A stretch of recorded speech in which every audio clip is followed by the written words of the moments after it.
My boyfriend called me ugly in front of his friends, then dumped me like trash in the middle of a crowded restaurant. He tossed the bill into my face.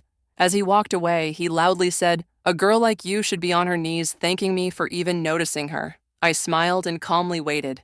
Didn't shed a tear, just smiled and sipped my drink. This morning, my phone was blowing up. 13 missed calls and counting. You guys, I'm still trying to wrap my head around what went down last weekend. I keep replaying it over and over, wondering if I somehow made it all up. But nope. The sky-high balance on my credit card and the ice cream stains on my couch are proof enough that it was very, very real. For context, Ryan and I had been together for 2 years. Not some casual, let's see where this goes thing. 2 full years. We had our routines. Lazy Sundays spent binging Netflix, awkward holiday dinners where both our families pretended to like each other, even that ridiculous couples yoga class he insisted on signing us up for. Which, by the way, we were both terrible at. Things weren't perfect between us. Are they ever? But I thought we were solid. We'd even talked about moving in together this summer. Sure, he had his annoying habits, leaving his socks everywhere like some kind of breadcrumb trail, texting through movies, and offering his oh-so-helpful opinions about my appearance. Things like, "That shirt makes your arms look bigger," or, "Have you ever thought about trying a different hairstyle?" I used to brush it off as him just being blunt. Past me was way too forgiving. Anyway, last Friday, he texted me about this dinner with some work friends.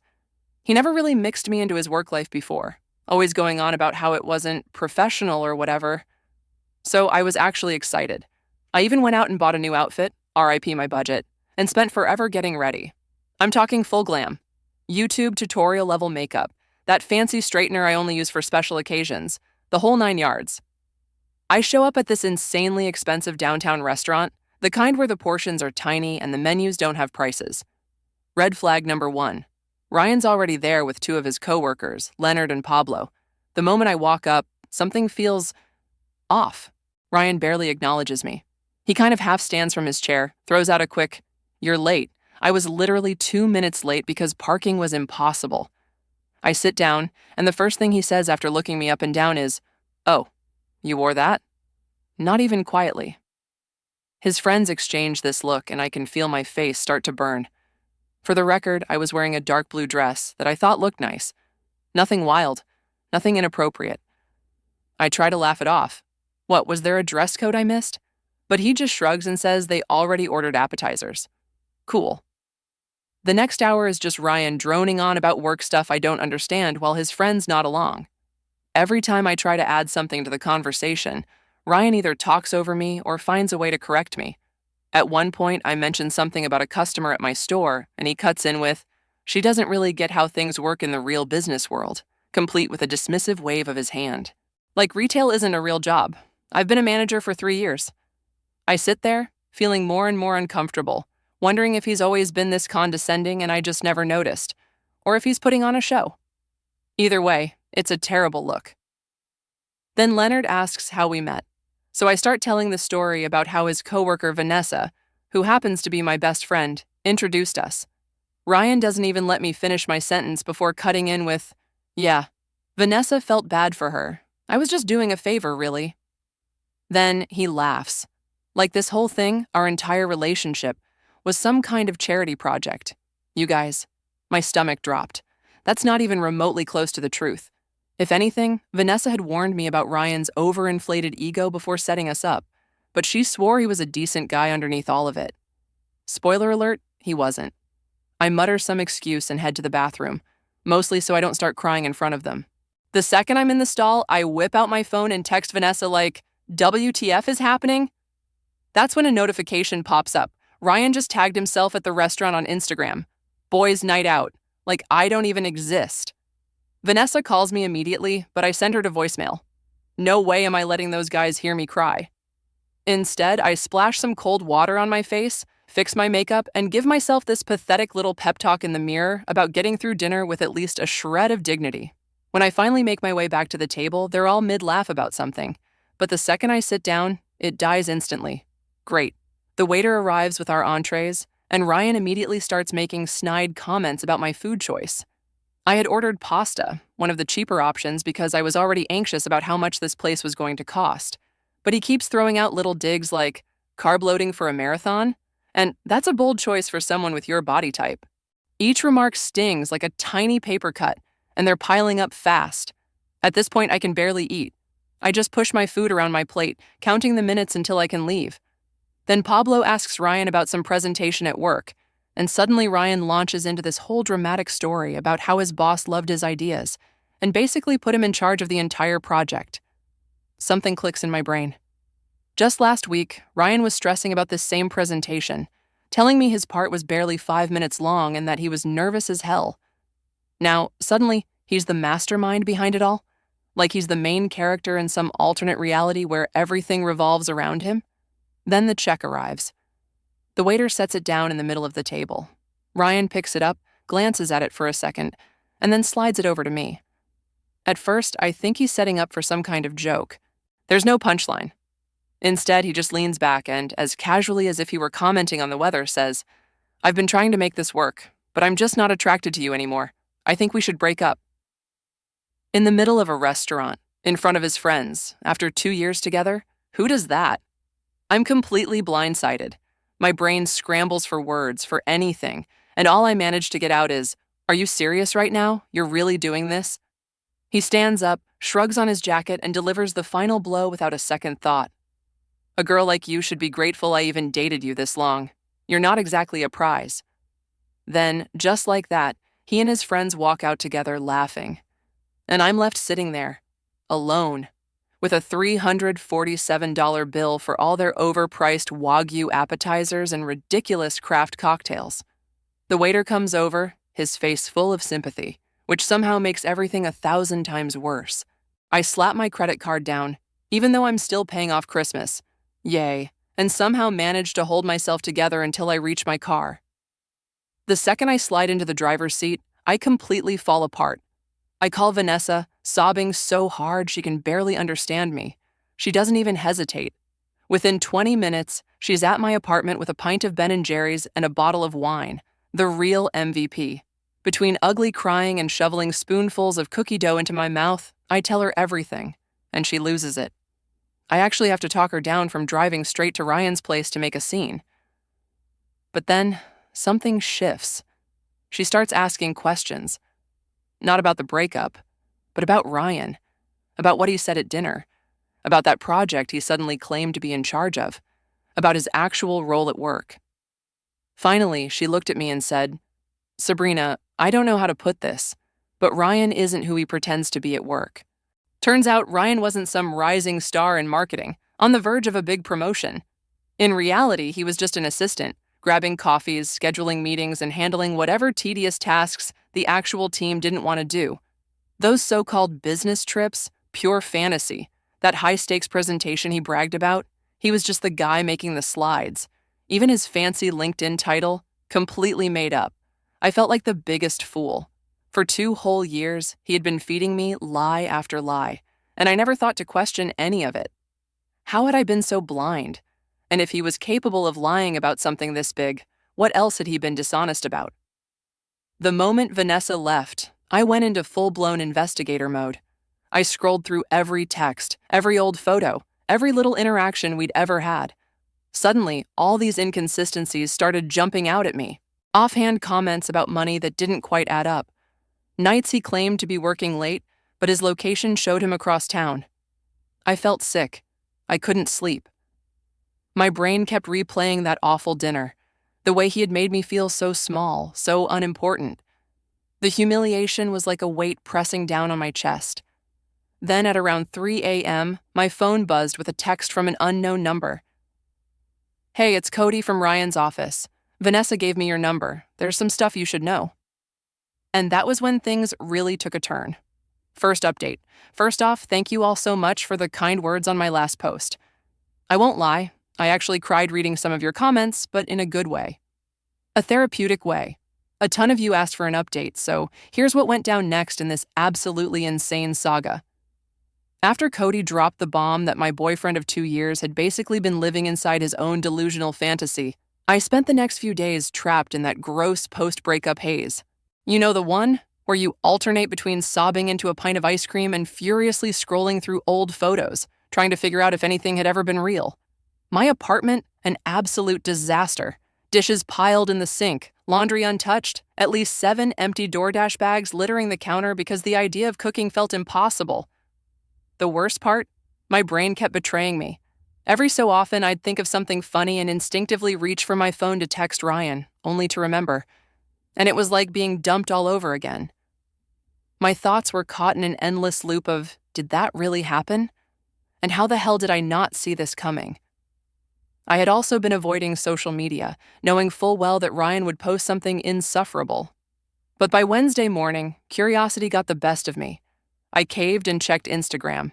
And of course, there he was, smirking in some gym mirror selfie with the caption, "Level up. Know your worth." The audacity. I nearly launched my phone across the room. That evening, Vanessa showed up with takeout and found me wrapped in my comforter like a human burrito of sadness. She had been amazing throughout all of this, making sure I actually ate real food, letting me rant about the same things over and over without once saying "I told you so," even though she had definitely had her doubts about Ryan from the start. This time, though, she came with receipts. She showed me her text with Cody. Apparently, they had been talking a lot, and he had some serious tea to spill. According to Cody, Ryan had been telling everyone at work that he dumped me because I was clingy and obsessed with marriage. Excuse me, what?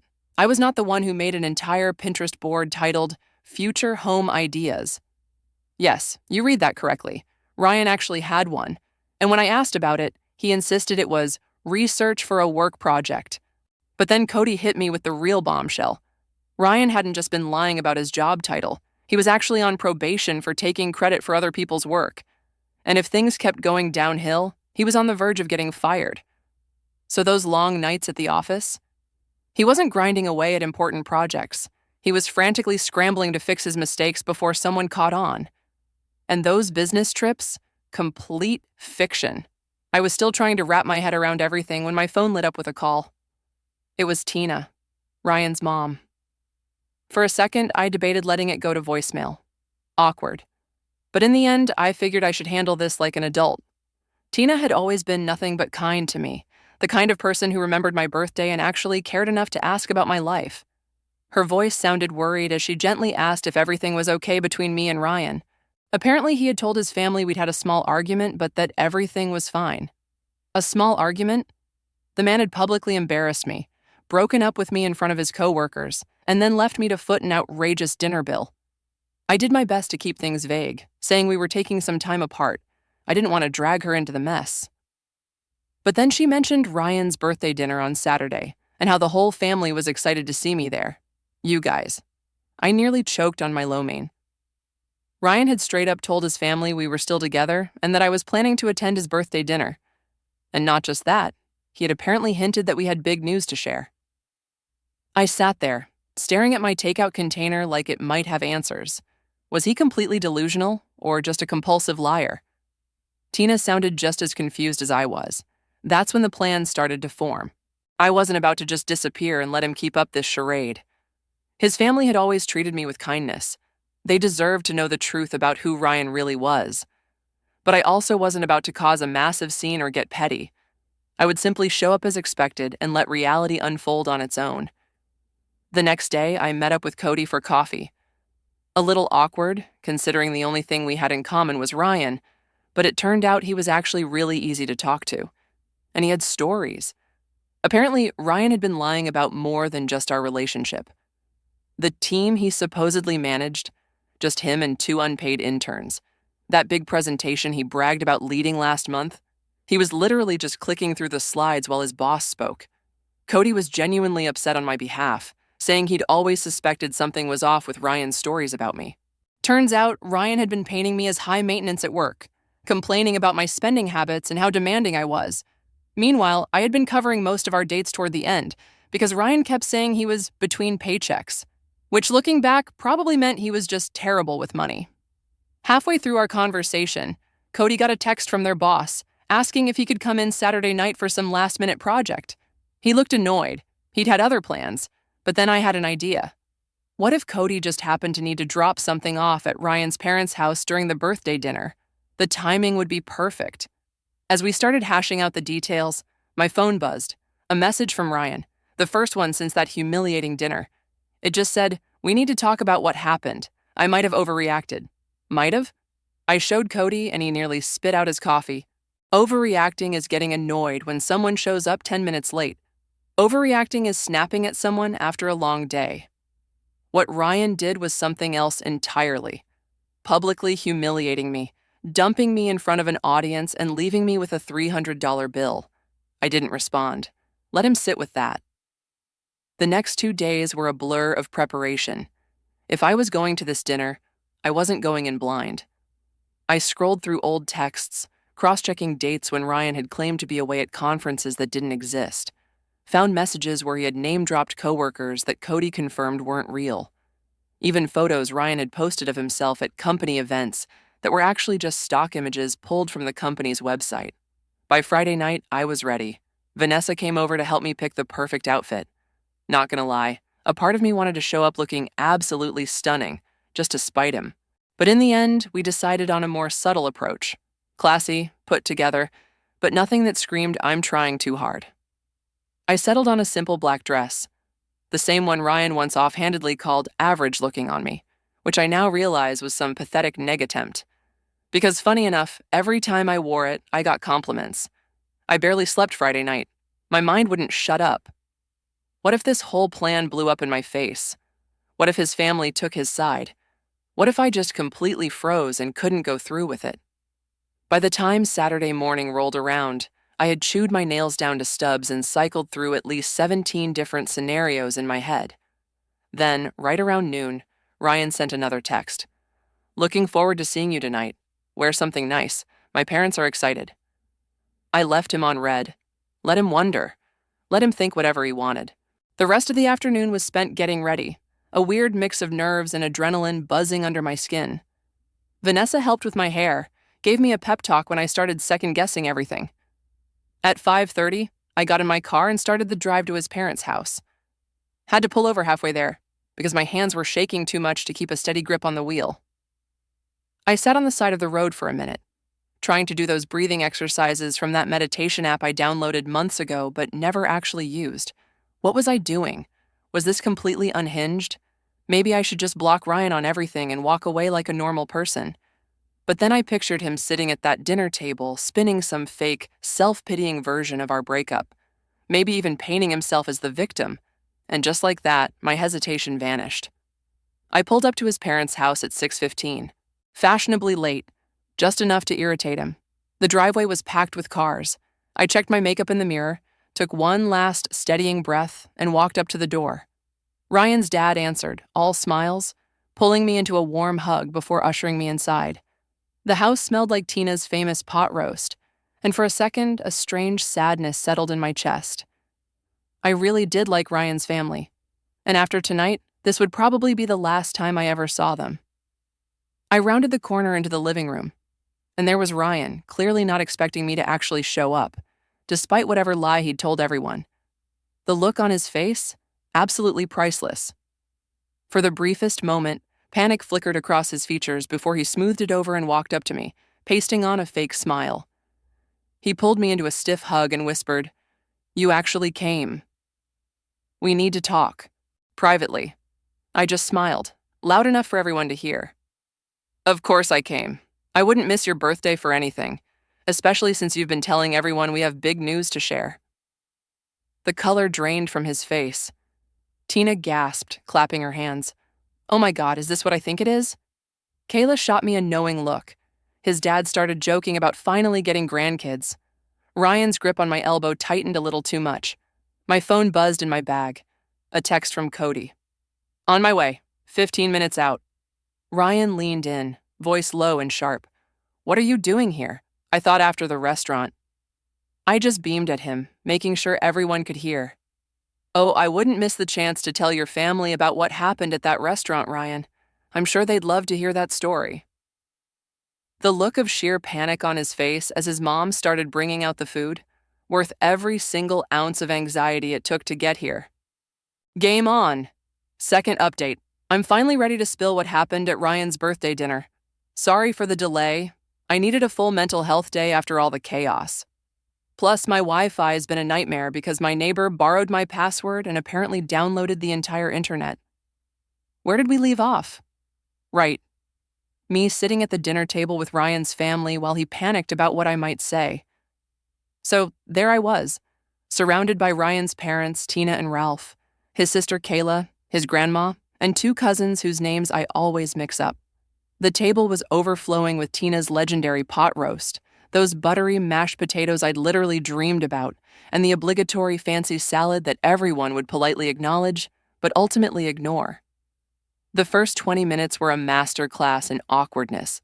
Ryan kept steering the conversation, throwing me pointed looks like I was a toddler about to knock over a wine glass. I, on the other hand, simply smiled and passed the bread rolls, savoring the way his left eye twitched every time I so much as opened my mouth. Petty? Maybe. Satisfying? Beyond words. Luckily, Tina kept things moving. Bless her heart. She asked about my family, my job, all the usual small talk. Then, just as I was getting comfortable, she casually dropped how proud they all were of Ryan's big promotion. I nearly choked on my water. I glanced at Ryan, and sure enough, his face had gone the exact shade of the beets sitting untouched on the table. He quickly jumped in, launching into some self-congratulatory spiel about how his team was crushing their goals and how his boss was basically grooming him for senior management. I just nodded along, watching as he dug himself deeper with every word. That's when Ralph, usually the quiet observer, spoke up. He asked Ryan about the Johnson account, some supposedly massive deal Ryan had been bragging to his dad about.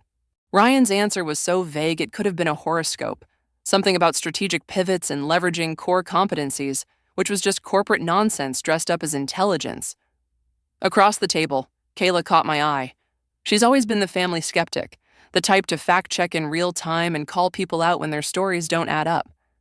She raised an eyebrow at me, as if to say, "Is he seriously trying to pull this off right now?"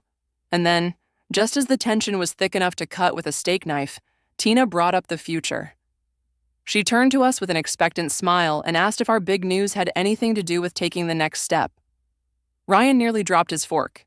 He mumbled something about it not being the right time to discuss it, but before he could deflect, his grandmother, who has zero filter and is hands down my favorite person in his family, cut in with, "So, are you two moving in together or what? Because Ryan said you were looking at apartments." Once again, this was news to me. The furthest we'd ever gotten in that conversation was me joking that we should combine our Netflix accounts to save money. Ryan, desperate to shift the focus back to himself, started talking about how his boss had given him a company card for business expenses. I couldn't resist. I leaned in, all innocent curiosity, and asked, "Oh, what kind of expenses are you allowed to approve?" He fumbled out something about client dinners and team outings. That's when I dropped the hammer. "Ryan took me to this amazing restaurant last week," I said sweetly. "What was it called again, honey? The one where you met up with Leonard and Pablo?" The color drained from his face faster than my phone battery on TikTok. Seriously, my phone can't handle more than 20 minutes of scrolling before giving up. Anyone else? Before he could string together a response, the doorbell rang. Perfect timing. Tina stood, smoothing down her dress, and called out in surprise, "Oh, Cody, what a lovely surprise." Ryan looked like he might actually faint. Cody walked in, looking every bit the professional in his crisp button-down, a folder tucked under his arm. He apologized for interrupting the birthday dinner, but explained he had some urgent documents Ryan needed to sign before Monday morning. Tina, ever the gracious host, immediately invited him to stay for cake. Ryan tried to usher him toward the door, but Ralph insisted they could handle it right here at the table. After all, we're all family here, right? Cody took the empty seat beside me, the one I'd very intentionally left open. NGL, I enjoyed the way Ryan's grip on his fork tightened like he was trying to bend it in half. That's when Ralph, with the casual precision of someone about to drop a bomb, asked Cody how the big presentation had gone, the one Ryan had supposedly been in charge of. Cody hesitated for a split second before glancing between me and Ryan. And in that moment, I saw him make a decision. Cody mentioned that the presentation had gone well, but quickly clarified that their boss had been the one to deliver it, while Ryan and the rest of the team had simply assisted. Ralph frowned, clearly puzzled, and said that wasn't quite how Ryan had described things. And because I have a bad habit of stirring the pot, I jumped in, casually asking Cody about Ryan's supposed promotion. The poor guy looked like he wanted to sink into the floor. Torn between loyalty to a coworker and the sheer discomfort of lying to an entire family, he nervously twisted his napkin and muttered something vague about company restructuring. Ryan let out this forced, too loud laugh and tried to change the subject: sports, weather, literally anything else. But his sister wasn't letting it slide. She turned to Cody, cutting straight to the point. What exactly is Ryan's job title right now? The silence that followed was thick, the kind of silence that settles over a room when you drop something in a public restroom. Everyone hears it, but no one wants to acknowledge it. Cody hesitated, glancing at Ryan, whose expression was pure desperation. Then he looked at me. I gave him a slight nod. Clearing his throat, Cody finally answered, Ryan is an administrative assistant in the marketing department. The silence that followed was brutal. Ralph slowly set his fork down. Ryan's grandmother made this little humph noise, and Kayla muttered something under her breath that sounded suspiciously like I knew it.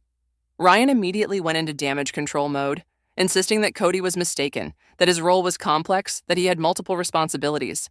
But the dam had burst. His family started pressing with specific questions he couldn't spin his way out of. When exactly were you promoted? He hadn't been. You said you managed a team. Where are they? They didn't exist. What about that corner office you mentioned? Also fictional. With every question, Ryan's web of lies unraveled further. He kept throwing me looks, like somehow I was to blame for all of this, which only made me more determined to let it all come out. Tina, bless her heart, tried to lighten the mood. She suggested we all just enjoy some cake and talk about happier things. But as she got up to grab it, Kayla turned to me with a sharp look. What was that restaurant you mentioned earlier? And just like that, my moment had arrived. I took a deep breath and laid it all out. How Ryan had invited me to meet his coworkers, how he'd spent the entire dinner putting me down, how he'd broken up with me in front of everyone and then walked out, sticking me with a $347 bill I could barely afford. Ryan tried to cut me off multiple times, but his dad silenced him with a single look. A look I had never seen before. Pure, quiet disappointment. Ryan scrambled to defend himself. He said I was exaggerating, that I was playing the victim, that I had embarrassed him by not fitting in with his colleagues, and that leaving me with the bill was actually a lesson in financial responsibility. His grandmother actually snorted at that one. And then, for the first time, Cody, who had been sitting there uncomfortably for most of this, spoke up. He backed me up completely, even adding that he had overheard Ryan bragging to their coworkers about putting me in my place. And then, just to make sure there was no room for doubt, he pulled out his phone and showed texts from Pablo, actual receipts, detailing exactly what had gone down. Tina walked back in with the cake just as Ryan was trying, once again, to make himself the victim. She set the plate down and asked, "So, what did I miss?" No one spoke. For a long moment, the room was dead silent. Then, in the quietest voice, Ryan's dad finally said, "We need to have a family conversation about honesty." And Ryan lost it. Full-on tantrum. He accused me of turning his family against him, called Cody a traitor, and ranted about how everyone was just jealous of his success. What success? He knocked over his water glass, jabbed a finger at me, and yelled, "A girl like you should be grateful I even bothered with you." His mother gasped. His grandmother muttered something under her breath that I'm pretty sure was old people swearing.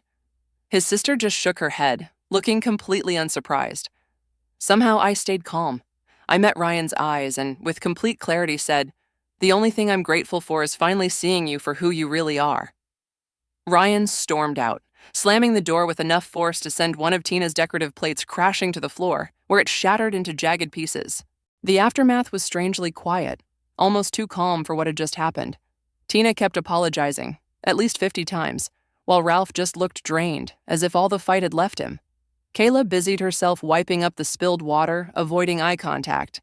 Cody, shifting uncomfortably, muttered an apology for his role in the chaos, but made it clear he couldn't just sit there and let Ryan feed everyone lies. And then, the weirdest thing happened. Instead of awkwardly shuffling me toward the door, Ryan's family insisted I stay for cake. So there we were, his ex-girlfriend, his coworker, and his relatives, cutting into a birthday cake meant for someone who had stormed out of his own celebration. In any other situation, it would have been unbearable, but somehow it wasn't. The tension had lifted, leaving behind something quieter, maybe even understanding. Afterward, I helped Tina clean up in the kitchen. She kept shaking her head, apologizing over and over, saying she had no idea Ryan had been lying about so much. And she wasn't just upset for my sake. She looked devastated, like she was mourning the son she thought she had. No parent wants to realize their child has turned into someone unrecognizable. After a moment of hesitation, she asked me softly if there had been signs before. I hesitated, then admitted the truth. Yes, there were red flags, but I had ignored them, choosing to believe in the version of Ryan I wanted him to be. When I finally grabbed my bag to leave, Ryan's dad stopped me. His voice was quiet, weary, as he thanked me for being honest and apologized for everything his son had done. He looked defeated, like a man trying to piece together where things had gone wrong. I told him the truth. This wasn't on them. Ryan had made his own choices. As I stepped outside, Cody offered to walk me to my car, probably sensing that I needed a second to process everything. As we made our way down the driveway, he told me that Ryan had been spiraling at work for months, stealing credit for other people's ideas, lying about his contributions, even fabricating emails from clients. He was already on his final warning, one misstep away from being fired. And suddenly, all of it, the constant need to look successful, the fragile ego, the lies, clicked into place. Ryan wasn't just trying to impress people. His entire sense of self depended on keeping up this illusion of success. And when that illusion cracked, he had nothing left. For a split second, I almost felt sorry for him. Almost. I turned to Cody, thanked him for standing up for me, then drove home, my head buzzing with a strange mix of exhaustion and relief. You know that feeling when you finally take off an uncomfortable bra at the end of a long day? Yeah, that. Sorry for the weird analogy, but you get what I mean. When I got home, I noticed 3 missed calls from Vanessa. She was probably dying for an update. I was just about to call her back when my phone buzzed with a text. From Ryan, "You've ruined everything. This isn't over." I didn't answer. I just blocked his number, made myself some tea, and sank into my couch. Maybe I should have felt scared, angry, something. But all I felt was tired. And if I was being honest, a little proud of myself for finally standing up to him. I really thought that was the end of it. I did. But then, this morning, my phone wouldn't stop buzzing. 13 missed calls. From Ryan's mom, his sister Cody, and a handful of unknown numbers. Something had happened overnight. And judging by the increasingly frantic voicemails, Ryan had completely lost it. Last update, I promised I'd finally explain those 13 missed calls. Thanks for being patient while I sorted through everything that happened. And sorry for the delay. Right when I sat down to write this, my laptop decided to throw a surprise 4-hour update at me. South. Where were we? Sunday morning, after the disaster that was Ryan's birthday dinner, I woke up to my phone vibrating nonstop. At first, my stomach dropped, my brain immediately jumping to the worst-case scenario. Had something happened to someone? Had there been an accident? My hands were shaking as I scrolled through my notifications. 5 missed calls from Tina, 3 from Kayla, 2 from Cody, and 3 from numbers I didn't recognize. I called Tina first since she sounded the most frantic in her voicemails, which were basically variations of, "Sabrina, please call me as soon as you can." She picked up on the first ring, her voice heavy with exhaustion. Apparently, after storming out of the birthday dinner, Ryan had gone completely off the rails. He showed up at his ex-girlfriend's apartment, made a scene, and effectively wrecked his own life in the process. The ex, who, by the way, I had no clue even existed, was understandably freaked out and called Kayla, who had to drag him out of there. But that wasn't the worst of it. Ryan had spent the entire night firing off deranged messages to pretty much everyone we knew. He'd texted Cody, threatening to destroy his career. LOL, good luck with that when you're about to get fired yourself. He posted some long, unhinged Facebook rant about being surrounded by snakes and how people would regret betraying him. But the most disturbing part? He sent my home address in a private message to Pablo, saying he was going to make me pay for humiliating him. Pablo, who apparently has at least some moral compass, immediately called Tina and forwarded the message. That's why she'd been so desperate to get in touch with me. I sat on my couch in my old, oversized pajamas, hair still in yesterday's messy bun, trying to process everything while Tina apologized at least 50 times for her son's behavior. I should have been scared, I guess. But honestly, I just felt drained. That kind of bone-deep exhaustion, like when your phone has been stuck at 1% battery for hours and you're just waiting for it to finally die so you can plug it in and be done with it. Tina insisted on coming over to check on me, which was incredibly sweet, but also sent me into full panic cleaning mode.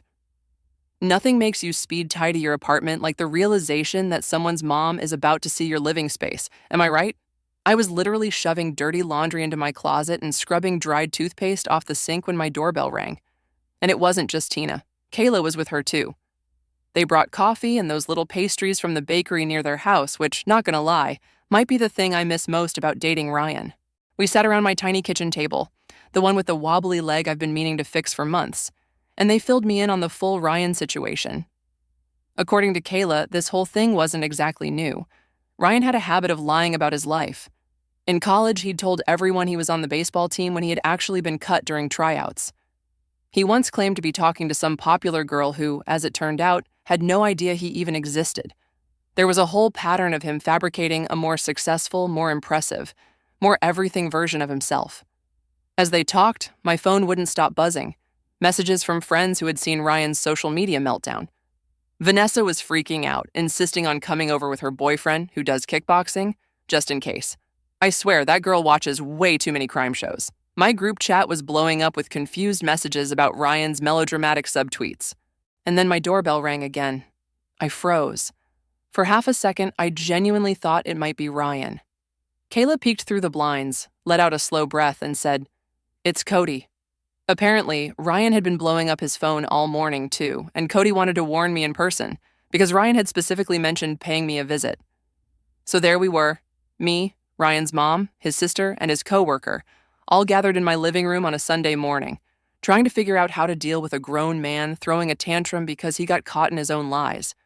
Cody mentioned that their boss had already caught wind of Ryan's little social media breakdown. Someone had screenshotted the whole thing and sent it in. So, come Monday morning, things at work were going to be very interesting. Kayla was genuinely concerned that if losing his job was added to everything else Ryan was going through, he might do something reckless. That was when my doorbell rang again. This time, it was the building manager, looking visibly uncomfortable.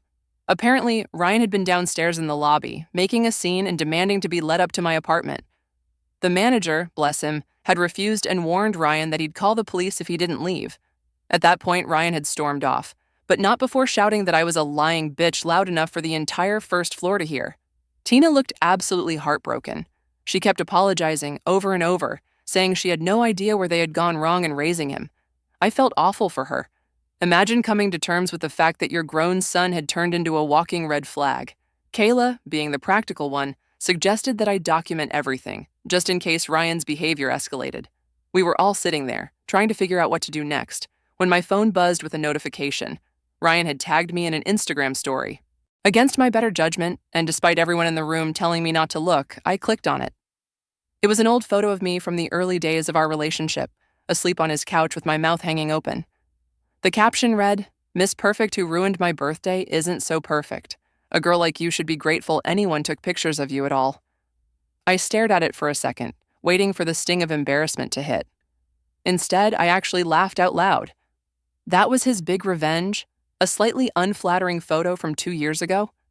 Tina looked shocked by my reaction, but honestly, if this was the worst he could do, I was going to be just fine. We were still discussing what to do next when a sudden, heavy pounding on my door made us all jump. Then came Ryan's voice, slightly slurred, "I know you're in there. Open the door." Cody immediately stood up like he was ready to go outside and handle it, which was sweet but completely unnecessary. I was already dialing the building's security guard, one of the perks of paying a little extra in rent. Meanwhile, Ryan kept banging on the door, his voice rising with every demand, until I heard my neighbor's door creak open. She was peeking out, probably trying to figure out what kind of chaos was unfolding in the hallway. By the time security arrived, Ryan had escalated to kicking the door. The security guard didn't waste time. He told Ryan, in no uncertain terms, to leave immediately, or the cops would be called. There was a heated exchange that I couldn't quite make out, followed by a tense silence. A moment later, there was a light knock on my door, and the guard informed me that Ryan had left the building, but was still lingering in the parking lot, possibly waiting for another chance. Tina was beyond humiliated. Without hesitation, she insisted on going downstairs to deal with her son herself. Honestly, I was more than happy to let her. She was so upset that Ralph, Ryan's father, had to come pick them both up. The whole thing was just sad. After they left, Cody and I sat on my couch in stunned silence, neither of us quite knowing what to say. Finally, he broke the quiet with, "Do you have any alcohol?" Which, frankly, felt like the only reasonable response to the kind of morning we'd had. We split a bottle of wine I'd been saving for a special occasion, and honestly, this definitely qualified. By the time Cody left, it was late afternoon, and I was completely drained, both physically and emotionally. Vanessa came over that night and crashed on my couch, just in case Ryan decided to make another appearance. He didn't, thankfully. We ordered pizza, watched terrible reality TV, and tried to make sense of the absolute soap opera my life had become. The next few weeks were an adjustment. Ryan ended up losing his job after failing to show up for 3 days and sending a string of inappropriate emails to several coworkers. He moved back in with his parents for the time being, not that I had to hear it from him. Kayla and I have actually kept in touch, and she's surprisingly cool. We grab coffee sometimes. As for Ryan, he tried reaching out a few more times, leaving voicemails that swung wildly between angry, tearful, and weirdly nostalgic. I saved them all, just in case, but I never responded.